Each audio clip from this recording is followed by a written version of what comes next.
أستغفر الله العظيم أستغفر الله العظيم الذي لا إله إلا هو الحي القيوم أتوب إليه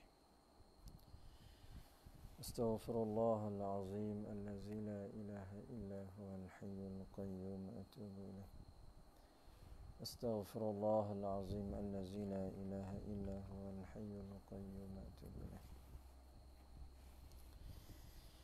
إلى حضرة النبي مصطفى رسول الله صلى الله عليه وسلم كافة الأنبياء والمرسلين وإلى الملائكة المقربين شيء لله لنا ولهم الفاتحة أعوذ بالله من الشيطان الرجيم بسم الله الرحمن الرحيم الحمد لله رب العالمين الرحمن الرحيم مالك يوم الدين إياك نعبد وإياك نستعين اهدنا الصراط المستقيم صراط الذين أنعمت عليهم غير المغضوب عليهم ولا الضالين آمين السلام عليكم ورحمة الله وبركاته أعوذ بالله من الشيطان الرجيم بسم الله الرحمن الرحيم الحمد لله رب العالمين والصلاة والسلام على أشرف الأنبياء والمرسلين وعلى آله وصحبه أجمعين اللهم افتح علينا حكمتك وانشر علينا من خزائن رحمتك يا أرحم الراحمين قال رب اشرح لي صدري ويسر لي أمري واحلل عقدة من لساني يفقه قولي وسدد لساني واهد قلبي بحق سيدنا محمد صلى الله عليه وسلم سبحانك لا علم لنا إلا ما علمتنا إنك أنت العليم الحكيم لا حول ولا قوة إلا بالله العلي العظيم لا حول ولا قوة إلا بالله العلي العظيم لا حول ولا قوة إلا بالله العلي العظيم لا حول ولا قوة إلا بالله العلي العظيم أما بعد Alhamdulillah, syukur kita kepada Allah Subhanahu wa ta'ala atas segala limpahan kurniaan nikmatnya. Moga-moga kita semua di dalam rahmat kasih sayang Allah Subhanahu wa ta'ala. InsyaAllah mudah-mudahan dengan keberkatan waktu, usia, kesihatan kita, maka dikurniakan oleh Allah kepada kita dengan nikmat sihat dan juga nikmat kelapangan waktu, nikmat masa ini dapat kita gunakan untuk kita menjadikan kehidupan kita itu bersama dengan ibadah kita. Kita jadikan kesihatan kita itu diisi dengan amal ibadah, kebaikan, dan khususnya pada malam ini masa kita diisi untuk kita mengambil peluang untuk kita sama-sama muzakarah, untuk sama-sama kita menelaah kitab yang dinamakan Kitab Munyatul Musalli, kitab pedoman, kitab idaman orang yang salat.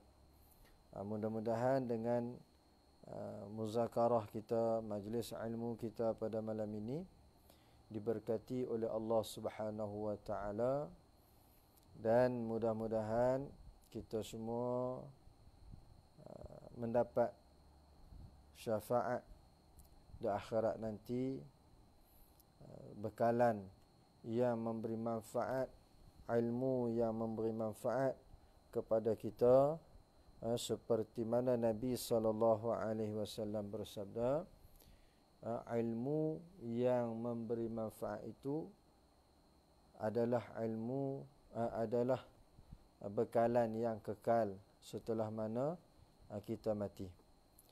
Bila kita mati besok, antara perkara yang kekal iaitulah ilmu yang memberi manfaat.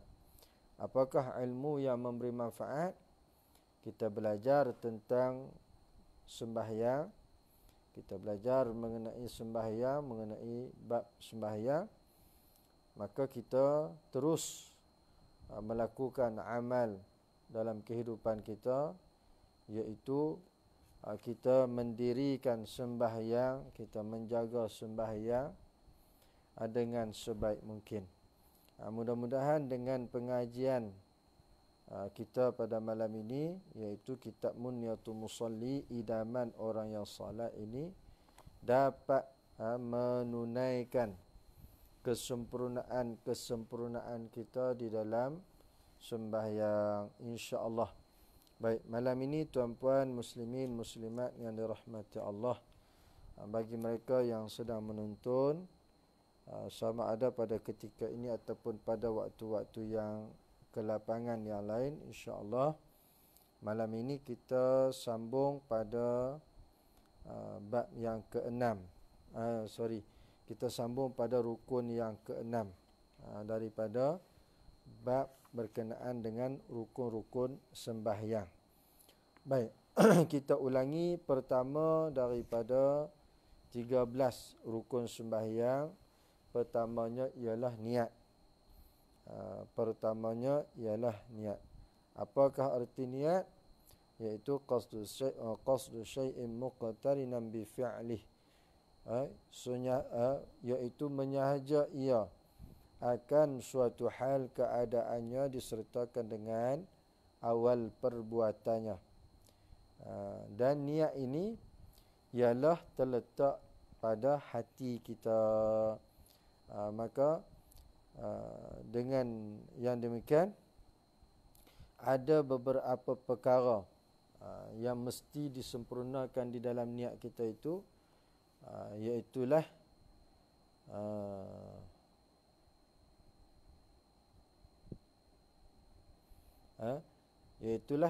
qasad, dengan hatinya hendak mengerjakan sembahyang. Qasad, ta'arud dan ta'yin.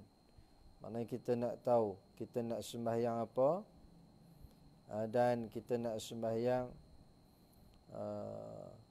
kita nak ta'arud kan, maksudnya kita mesti qasdu, kita mesti qasad di dalam hati kita, dengan niat kita pegang di dalam hati kita. Ta'arud, yakni kita nak sembahyang fardu apa, dan ditakyinkan pada waktunya, waktu sembahyang. Misalnya kita nak sembahyang fardu zuhur, maka sudah tentulah diqasadkan kita niat sembahyang fardu zuhur. Sahaja aku sembahyang fardu zuhur 4 rakaat, itu yang dikatakan niat, dan ia hadir daripada hati. Baik,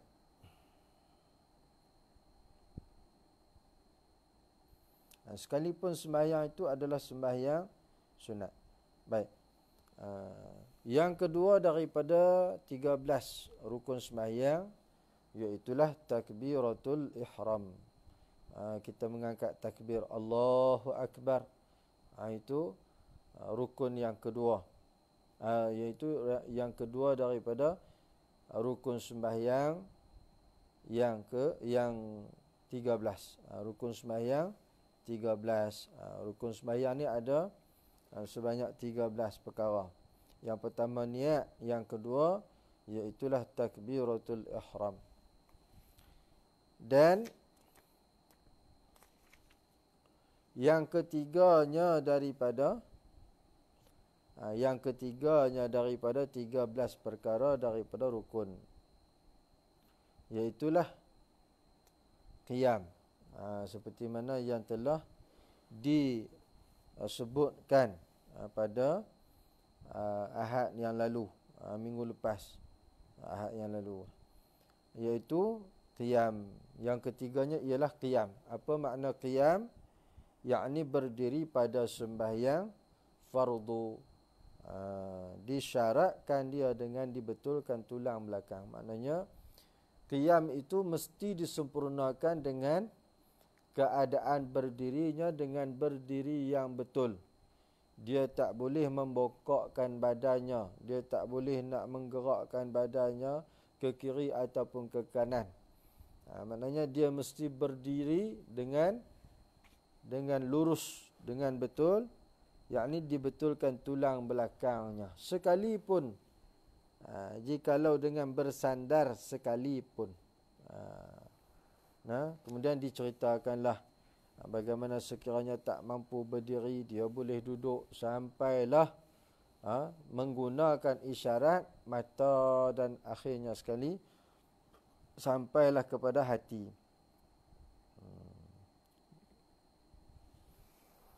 Baik.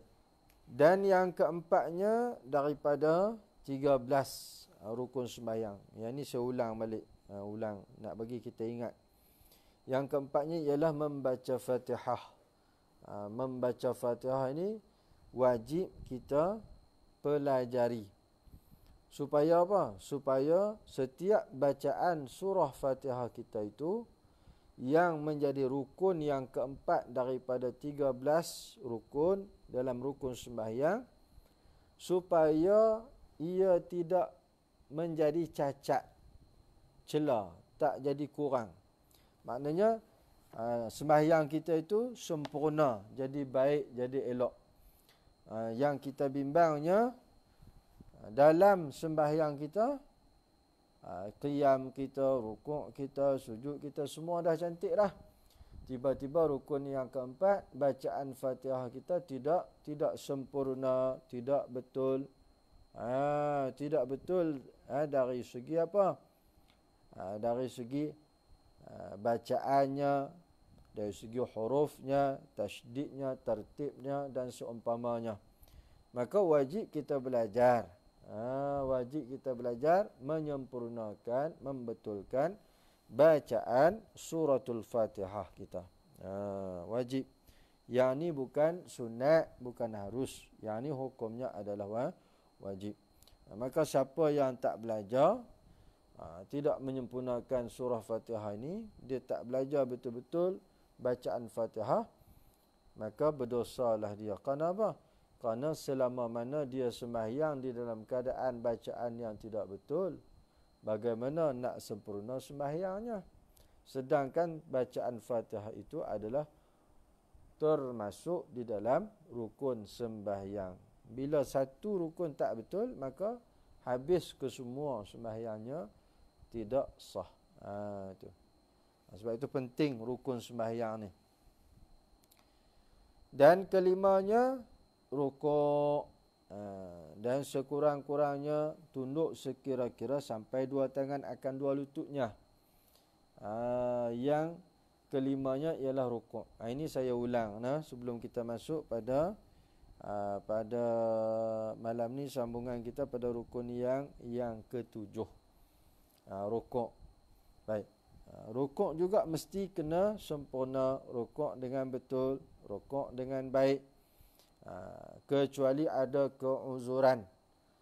Sekiranya rukuknya tu tak dapat disempurnakan dengan sebab apa? Dengan sebab keuzuran, maka dimaafkan. Tetapi kalau bukan dengan sebab keuzuran, tetapi cuma dengan sebab kebiasaan, dia biasa rukuk separuh, ataupun dia rukuk ni ikut suka hati dia, maka tidak sah sembahyangnya. Adapun dia rukuk mengikut qadar kemampuannya di atas asbab keuzuran, maka dimaafkan. Baik. Kemudian yang keenamnya i'tidal. Jikalau sembahyang sunat sekalipun. Apa maksud i'tidal?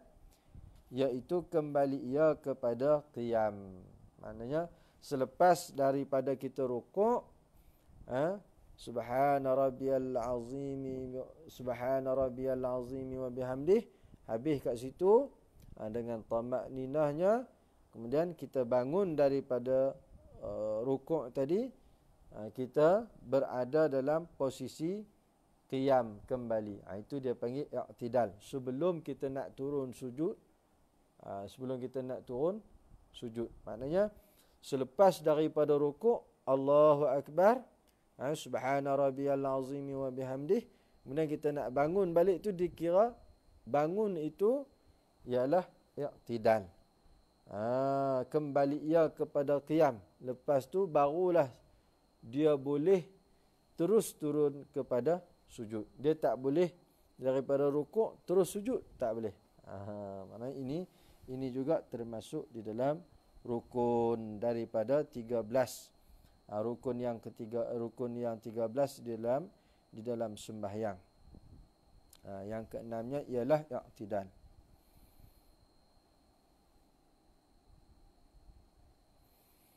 Mesti dalam keadaan tamakninah. Mesti dalam keadaan tamakninah.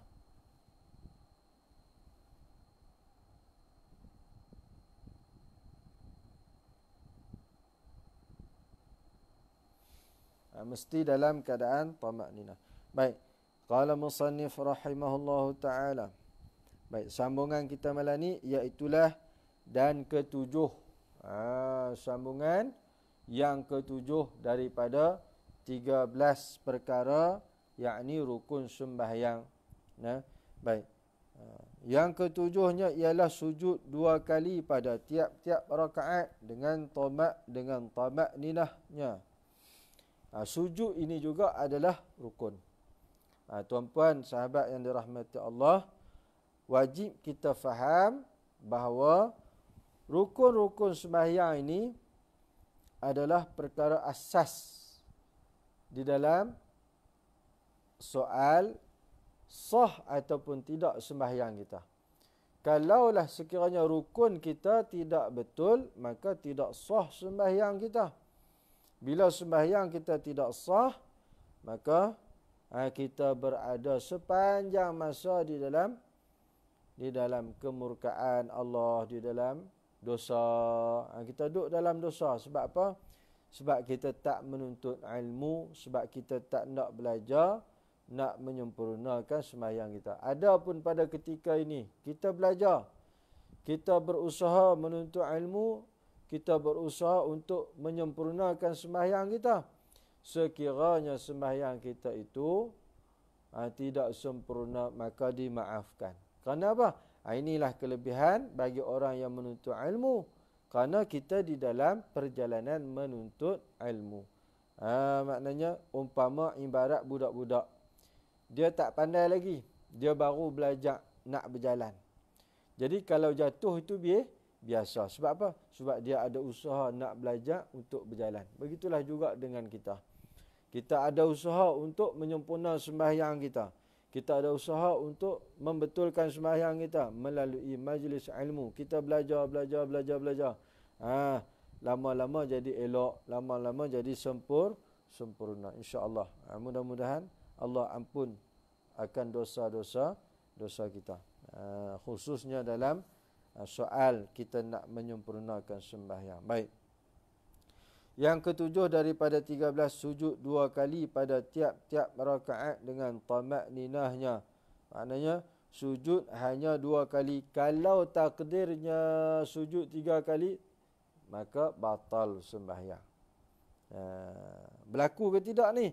Berlaku sekiranya berlakunya confuse. Dia was-was dalam hati. Sujud aku tadi ni, sujud aku sempurna ke tidak?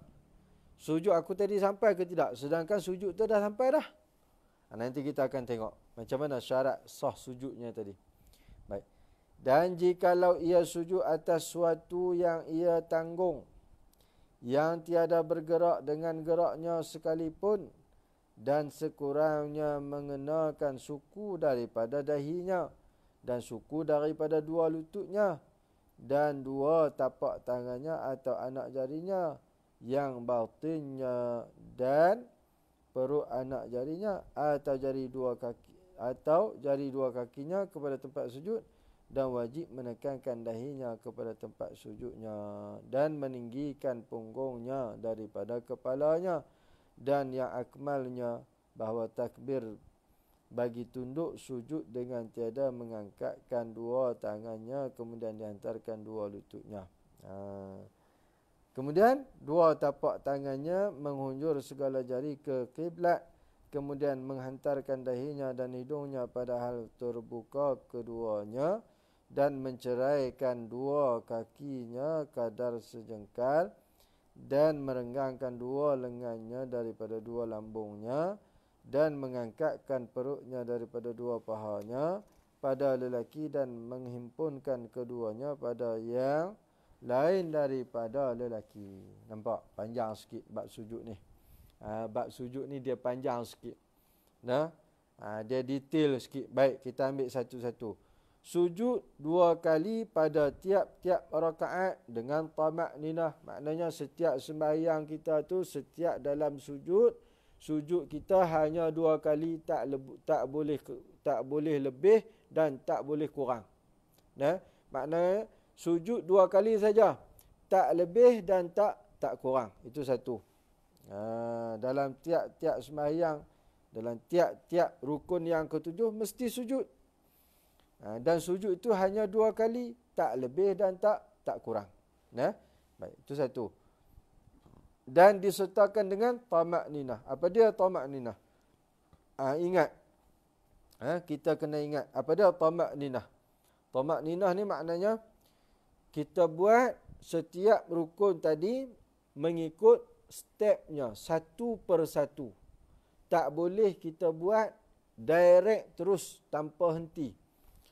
Maknanya daripada rukuk bangun ke qiyam tu mesti disebut sebagai i'tidal. Rukuk, kemudian daripada rukuk bangun sebelum dia nak sujud, dia mesti bangun daripada rukuk itu, dia panggil i'tidal. I'tidal dalam kepada qiyam, berdiri kembali, qiyam, berdiri lurus sebelum dia nak turun ke sujud. Setiap pergerakan itu dipanggil tamakninah. Dia tak boleh terus rukuk, bangun, berdiri, terus sujud, lepas sujud tu sujud pula, tak ada tamakninah. Tak boleh. Dia mesti ada jarak sekurang-kurangnya, kata ulama, iaitu dengan qadar tamakninah itu subhanallah, dengan qadar subhanallah. Maknanya sujud yang pertama kan subhana rabbiyal a'la wa bihamdih. Lepas tu selesai daripada sujud yang pertama, kita bangun, baca doa kan, antara 2 sujud. Kemudian kita turun pula sujud. Semua dalam keadaan tamakninah. Mudah faham? Kita tak boleh dalam keadaan yang tergesa-gesa, sehingga hilang daripada tamakninah kita.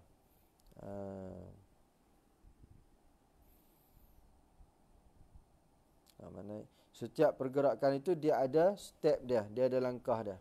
Macam kita masuk gear kereta lah. Daripada gear 1 nak ke gear 2. Kan? 2 ke 3, 3 ke 4, semua dia ada step dia. Dia tak boleh 1 ke 3 terus. 1 ke 4 terus, tak boleh. Begitulah. Baik.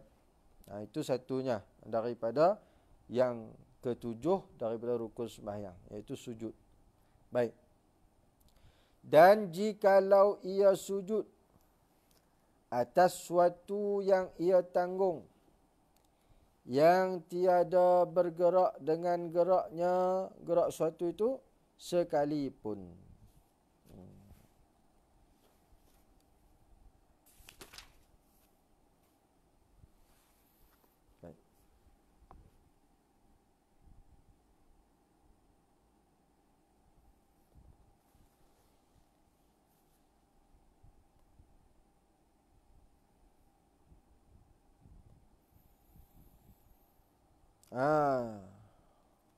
Harus mesti kita faham rukun sujud ni, setiap rukun dalam sembahyang semua ada nasnya, semua ada dalilnya. Baik.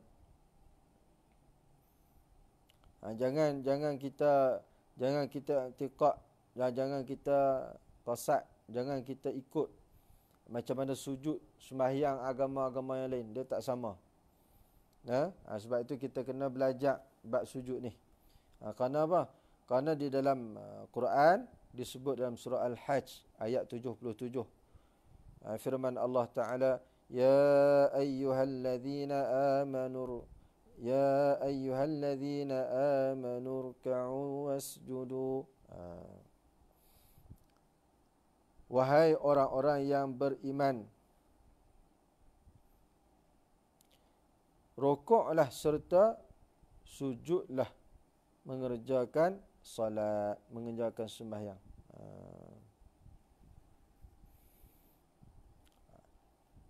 Ada dalil sujud disebut dalam surah Al-Hajj ayat 77. Maka kita wajib belajar. Tak boleh kita kata sujud ini daripada agama yang demikian-demikian. Jadi semua perbuatan sembahyang kita, sujud kita disebut ada dalam Al-Quran. Baik.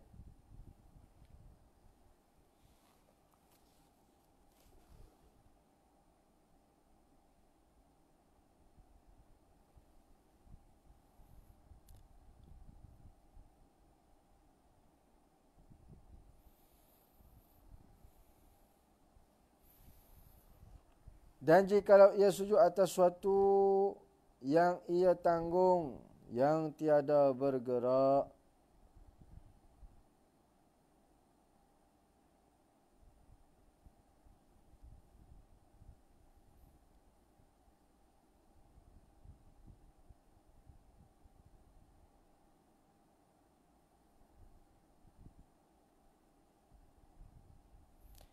dan sekurang sujud itu mengenakan suku daripada dahinya. Maknanya rukun sujud tadi sekurang-kurangnya suku sekalipun mesti kena pada dahi. Jadi bila kita nak sembahyang, pastikan dahi kita ni selamat daripada ditutup. Contohnya kita sembahyang tu kita pakai kepiah macam tu. Kalau kita pakai kepiah macam ni, misalnya kita pakai kepiah macam ni, kita sujud, kena tak bahagian dahi kita? Tak kena. Bila tak kena, maka tidak sah sembahyang kita. Sebab itu waktu sembahyang kita kena betulkan kepiah kita ataupun pakaian yang kita pakai di atas kepala ni.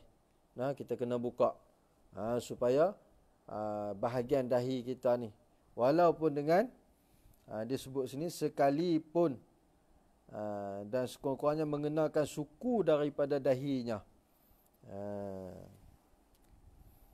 Itu sujud. Maknanya sujud kita tu mesti kena pada dahi kita. Dan suku daripada dua lututnya. Sebab itu antara rukun sujud ni, syarat sah sujud ni, ataupun anggota sujud. Anggota sujud ada 7. Anggota sujud ada 7. 2 tapak tangan, 2 lutut, dan 2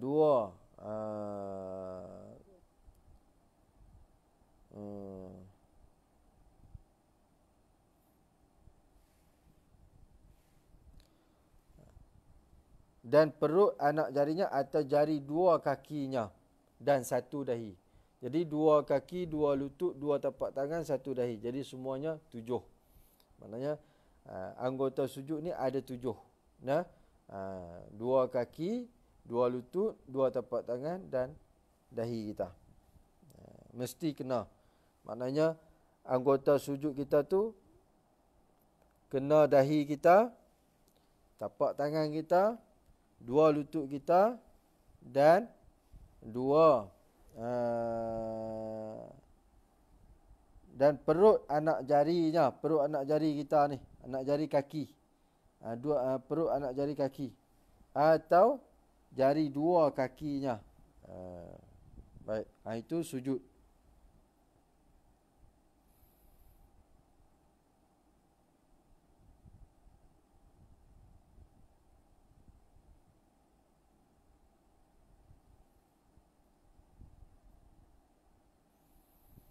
Baik. Dan dua tapak tangannya atau anak jarinya yang batinnya, anak jari yang batinnya, yang maksudnya 2 ataupun 2 tapak tangannya atau anak jarinya yang batinnya, dan perut anak jarinya atau jari dua kakinya kepada tempat sujud. Maknanya tempat sujud ni maknanya pada tempat keadaan kita sujud lah. Contoh kita boleh bagi bayangan di atas sejadah kita, kain sejadah sembahyang kan. Di mana dahi kita diletakkan, di mana tapak tangan kita diletakkan, di mana dua lutut kita diletakkan.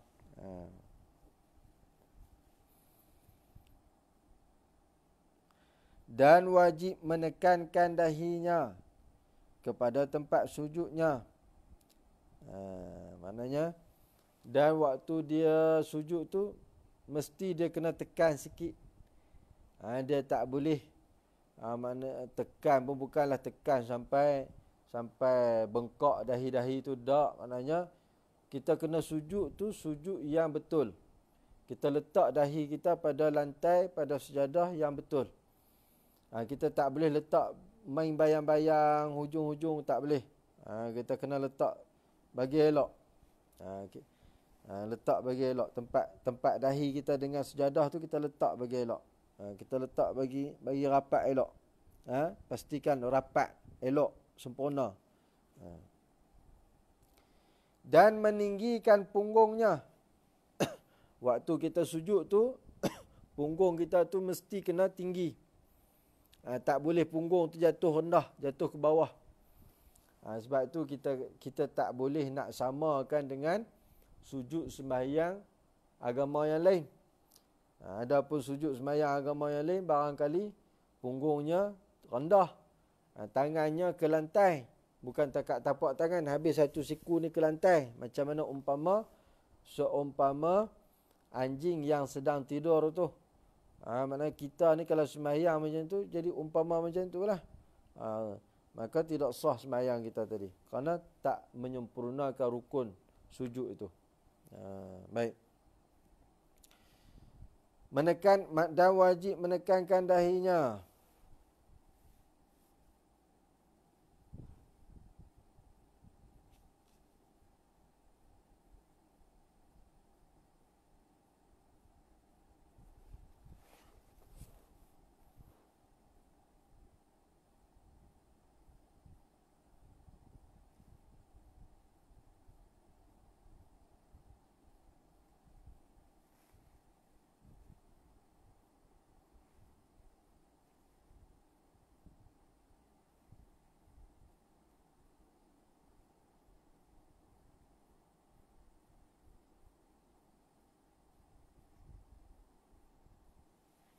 Baik. Dan meninggikan punggungnya daripada kepalanya. Waktu sujud tu punggung tu mesti tinggi daripada kepala. Dan yang akmalnya, yakni yang sempurnanya, bahawa takbir bagi tunduk sujud dengan tiada mengangkatkan dua tangannya. Maknanya ketika mana kita nak sujud tu, kita sebut Allahu Akbar dengan tiada mengangkat dua tangan. Maknanya ketika kita nak turun sujud, sempurnanya kita sebut Allahu Akbar, dan tak perlu kita nak angkat tangan seperti mana kita qiyam tu, tak perlu.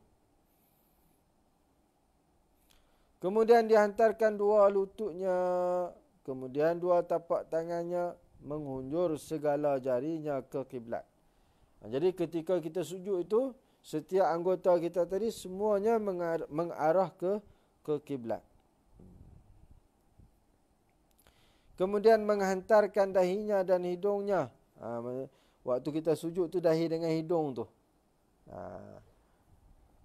Padahal terbuka keduanya dan menceraikan. Dalam keadaan terbuka. Dahi dan hidung kita tadi ni. Dan menceraikan dua kakinya kadar sejengkal. Maknanya kaki kita ketika sujud, kita jarakkan antara kaki kanan dan kiri. Kita jarakkan. Ini yang sempurnanya, yang baiknya, yang eloknya. Kadar sejengkal.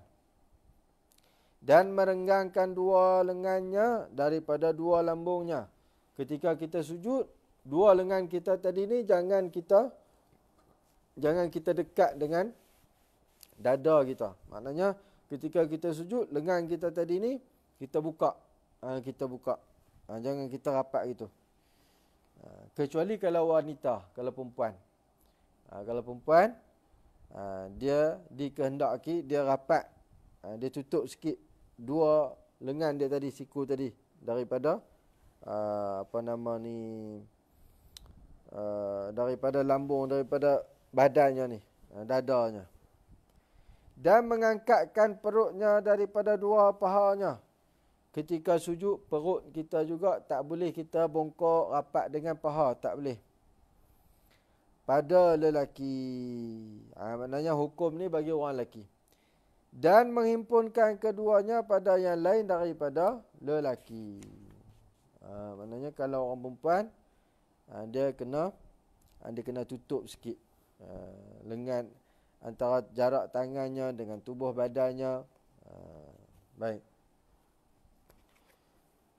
Persoalan, kenapa kita wajib menjaga tentang rukun yang ketujuh ini, iaitu bab sujud.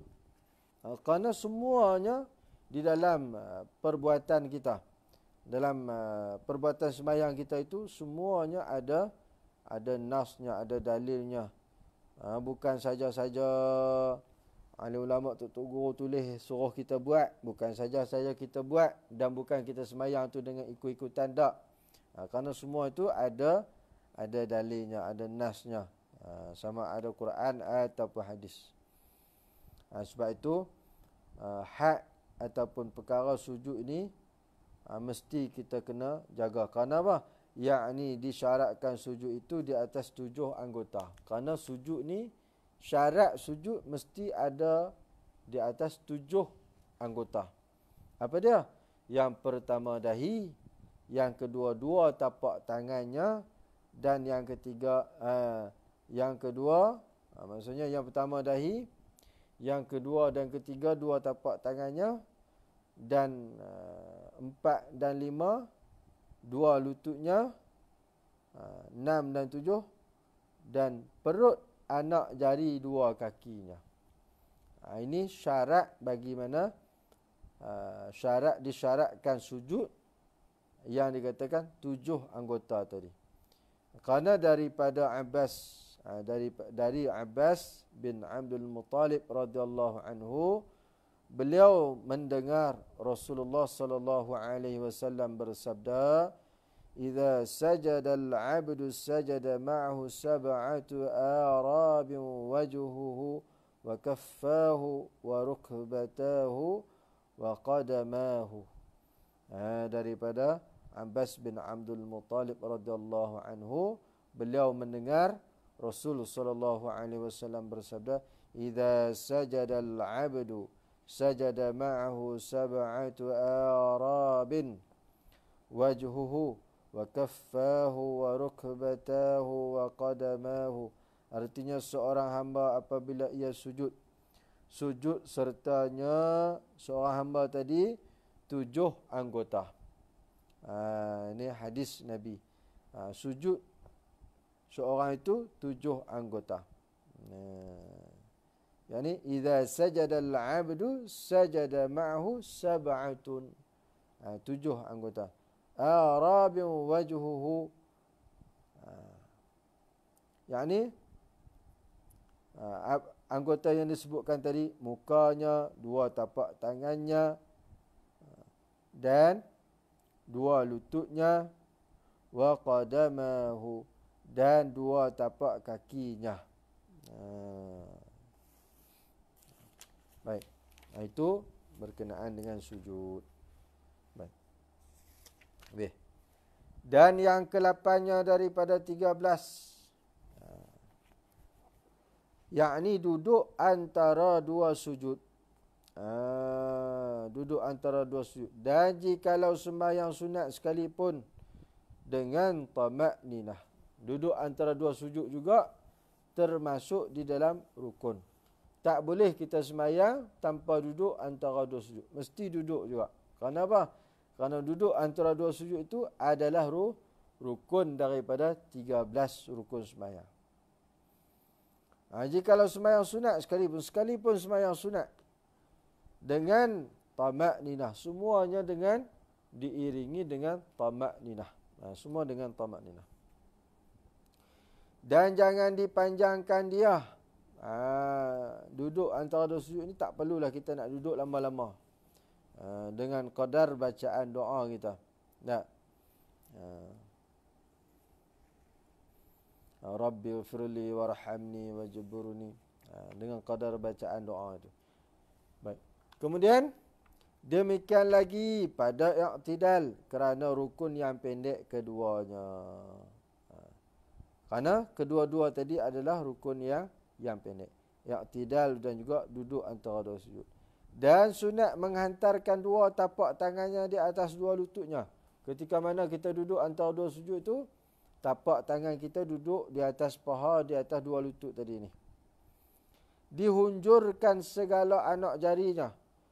Ketika mana tangan kita duduk, kita letak di atas lutut kita. Ketika mana kita duduk antara dua sujud itu, semua jari jemari tangan kita tu dihunjurkan, diluruskan. Tak perlu nak genggam penumbuk ke apa, tak perlu, kita luruskan. Dan sunat ia duduk istirahah. Kemudian daripada sujud yang kedua, yang hendak berdiri ia. Kemudian sunat.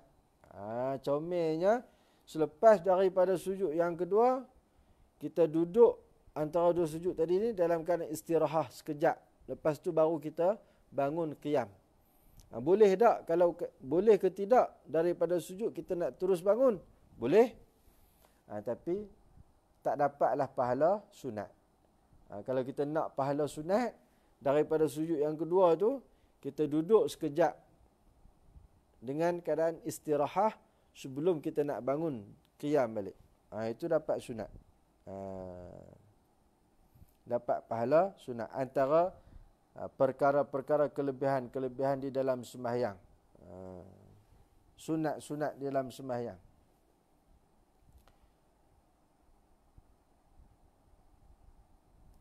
Dan sunat ia duduk istirahah kemudian daripada sujud yang kedua. Yang hendak berdiri ia daripada sujud itu. Dan ia bertelekan di atas dua tapak tangannya tak kala berdiri daripadanya. Ini sunat juga. Ketika kita nak bangun daripada kedudukan sujud tadi, selepas daripada istirahah, kemudian kita nak bangun berdiri, kita nak bangun tu, kedua tangan kita tadi kita letak di lantai untuk kita nak, orang kata apa, nak support daripada anggota kita nak bangun tadi. Kita nak melonjak tu. Itu pun sunat juga. Boleh tak kita nak bangun terus? Sebab apa? Lutut kita, kaki kita ni kuat. Boleh. Tapi tak dapatlah yang sunat tadi. Sunat yang kita guna dua tapak tangan untuk kita lonjak naik tu, tak dapatlah pahala sunat. Itu ajalah perbezaan dia. Sah. Cuma tak dapat yang sunat. Kalau kita nak yang sunat tu, kita buatlah. Baik. Habis. Kemudian yang ke-9-nya daripada 13. Yang ke-9.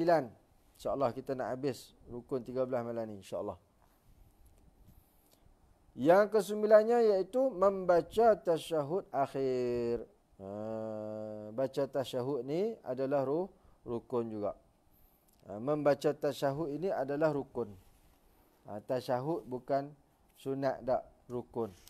Kalau tak baca tasyahud, tak pandai baca tasyahud, dah tadi kita kata tak pandai baca Fatihah, tak sah juga sembahyang kita.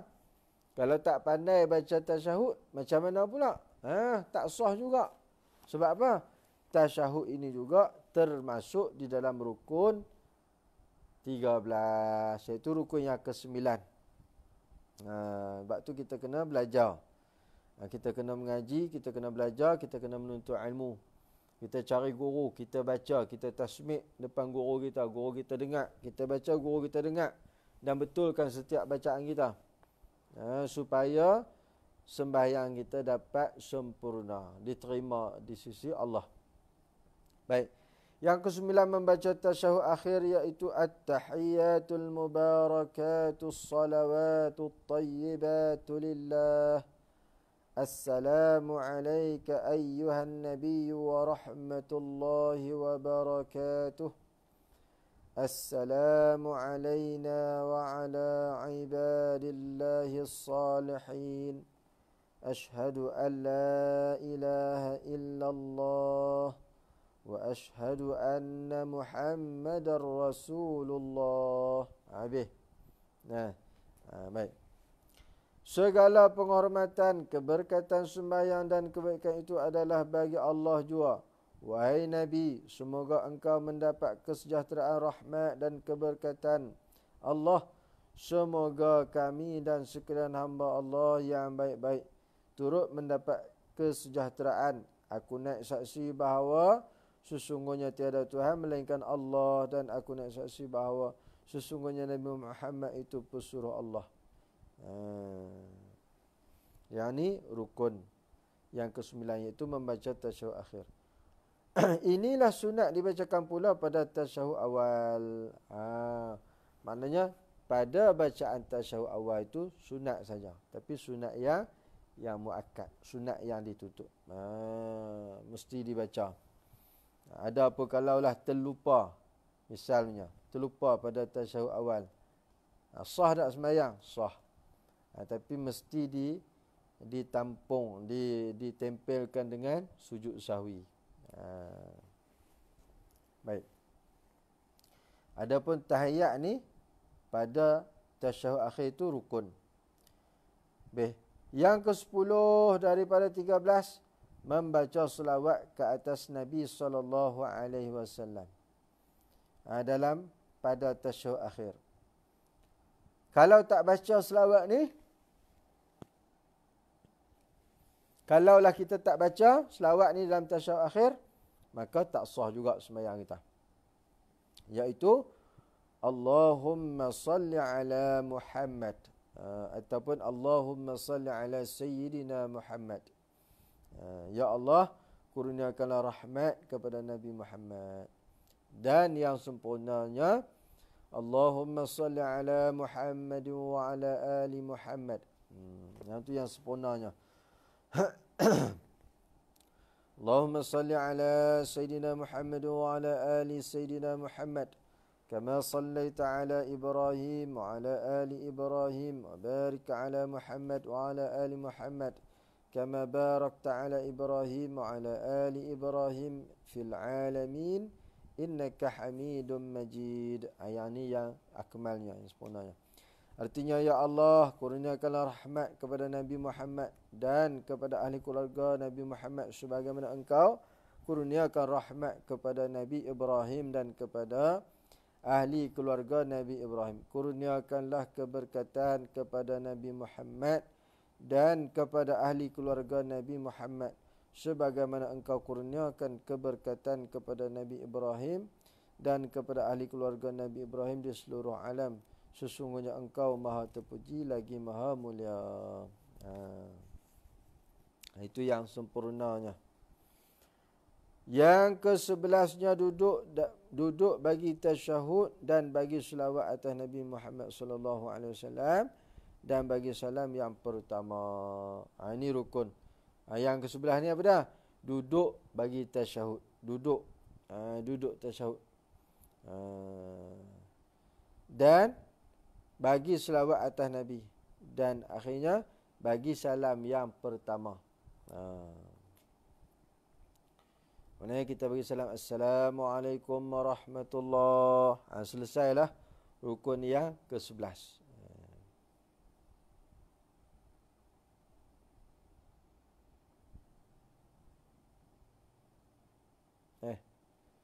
Duduk bagi tasyahud dan bagi selawat atas Nabi. Dan bagi salam ni maknanya dalam keadaan duduk. Yang ke-11 ni ialah duduk. Yang ke-11 ialah duduk bagi tasyahud akhir. Itu rukun yang ke-11. Duduk bagi tasyahud akhir.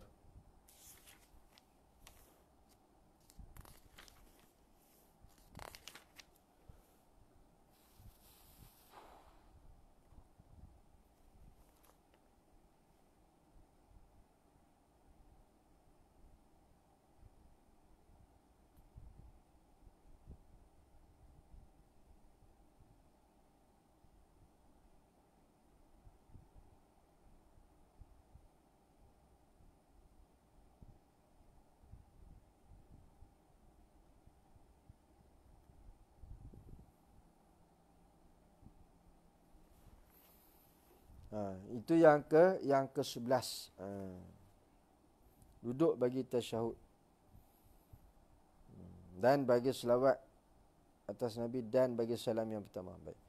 Kemudian yang ke-12 daripada 13, yakni memberi salam yang pertama sekurangnya Assalamualaikum, ataupun yang sempurnanya ialah Assalamualaikum warahmatullahi. Yang pertama. Yang ke-11 iaitu duduk bagi tasyahud, bagi kita nak baca tasyahud akhir, selawat ke atas Nabi dan bagi nak memberi salam yang pertama. Dan yang ke-12-nya ialah memberi salam. Itu termasuk dalam rukun. Sekurangnya Assalamualaikum warahmatullahi. Sekurangnya Assalamualaikum, itu sekurang-kurangnya. Yang sempurnanya ialah yang sempurna Assalamualaikum warahmatullahi. Itu yang sempurna. Sekurang-kurangnya Assalamualaikum, itu sekurang-kurangnya.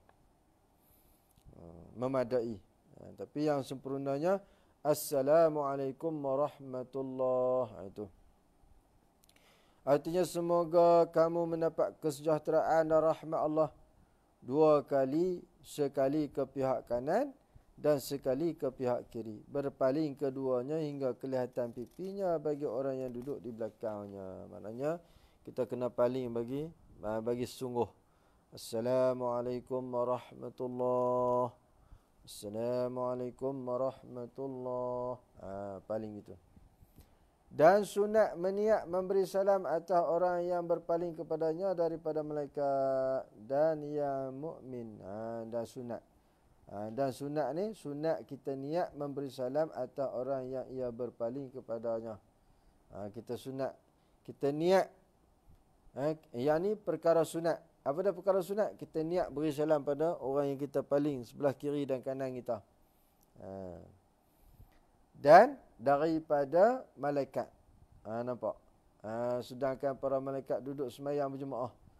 Itu kelebihan orang sembahyang jemaah ni. Dan yang mukmin, daripada insun, daripada kalangan manusia. Dan daripada kalangan jin. Ini semua perkara sunat.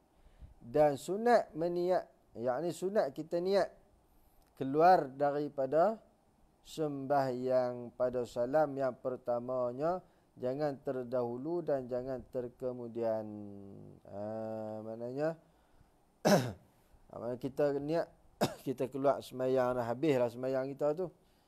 Sunat kita niat. Dapat pahala juga sunat. Maknanya bila kita beri salam tu habislah. Sembahyang kita tu selesailah. Salam yang pertama tu ni. Jangan terdahulu dan jangan terkemudian, maka hendaklah niatnya itu berserta dengan alif, yakni Assalamualaikum. Sempurna. Dan ke-13-nya, yang akhirnya ialah tertib.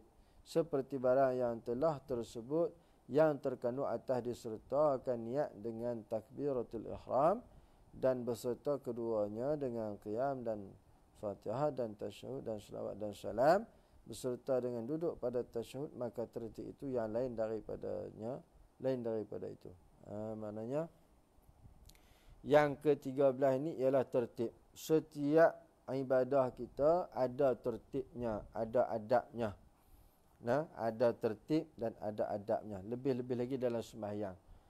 Maka kita kena ikutlah tertibnya. Kita tak boleh nak mula takbir dulu baru niat. Tak boleh.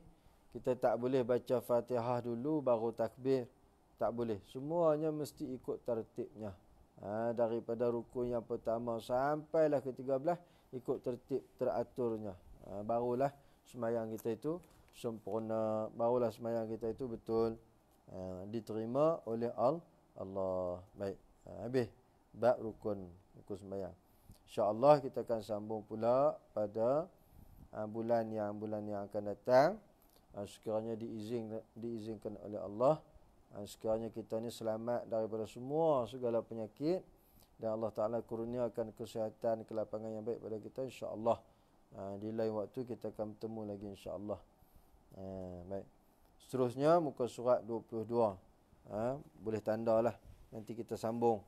Muka surat 22 iaitu amalan-amalan sunat di dalam sembahyang. Nanti kita nak mengetahui apakah perkara-perkara yang dikatakan sunat, perkara-perkara bonus, sunat-sunat yang ada dalam sembahyang. Selain daripada kita menyempurnakan yang menjadi kewajipan, kita juga nak menyempurnakan perkara-perkara sunat di dalam sembahyang, insya-Allah. Sekadar itu saja.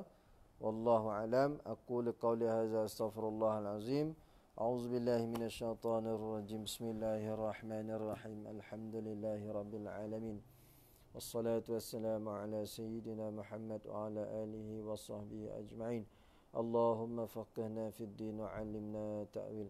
اللهم جملنا بالصحة والعافية والسلامة وحققنا بالتقوى والاستقامة وأعذنا في الدنيا من مجيبات الندامة في الحال والمائل إنك السميع الدعاء ربنا هب لنا من أزواجنا وذرياتنا قرة أعين واجعلنا للمتقين إماما اللهم أحسن عاقبتنا في الأمور كلها وأجرنا من خزي الدنيا وعذاب الآخرة ربنا آتنا في الدنيا حسنة في الآخرة حسنة وقنا عذاب النار وصلى الله على سيدنا محمد وعلى آله وصحبه وسلم والحمد لله رب العالمين والحمد لله والله أعلم.